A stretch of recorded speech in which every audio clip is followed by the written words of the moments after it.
In the year 793, terror arrived from the sea. On the quiet island of Lindisfarne, monks went about their mourning in peace, unaware of what was coming. Then, without warning, Viking warriors stormed ashore, swift, brutal, and unstoppable. That moment marked the beginning of what history would remember as the Viking Age. But the Vikings were more than raiders. They were traders, settlers, and explorers whose influence stretched far beyond the battlefield. Their story begins in the harsh lands of Scandinavia, where survival was never guaranteed. The soil was poor, winters were long, and opportunities were few. For many, the sea became their only path to survival and success.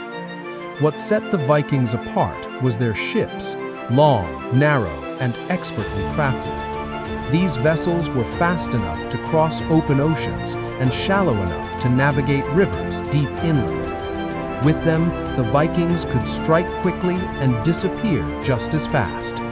They targeted monasteries and coastal towns, places rich in gold, silver, and valuable goods, yet poorly defended. Soon, fear of Viking raids spread across Europe. But not all Vikings came to destroy.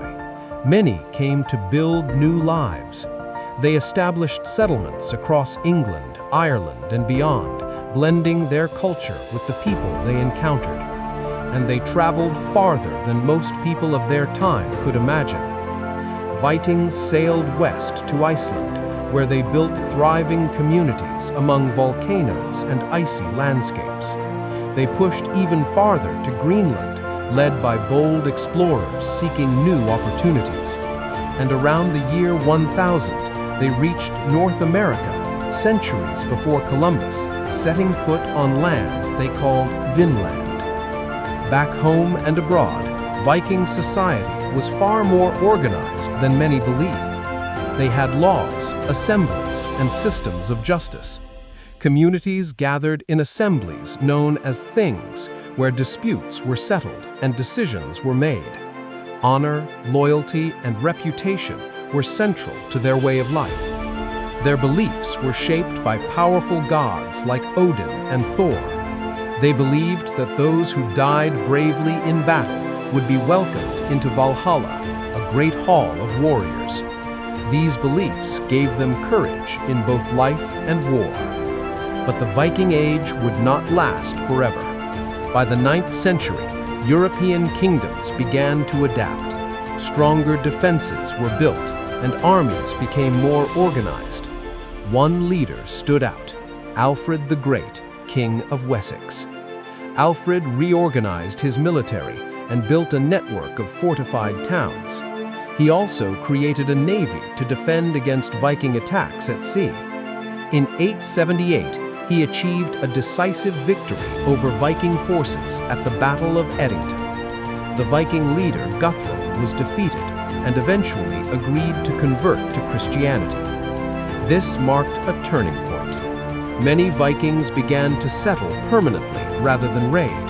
A region known as the Danelaw was established in England, where Viking laws and customs shaped everyday life.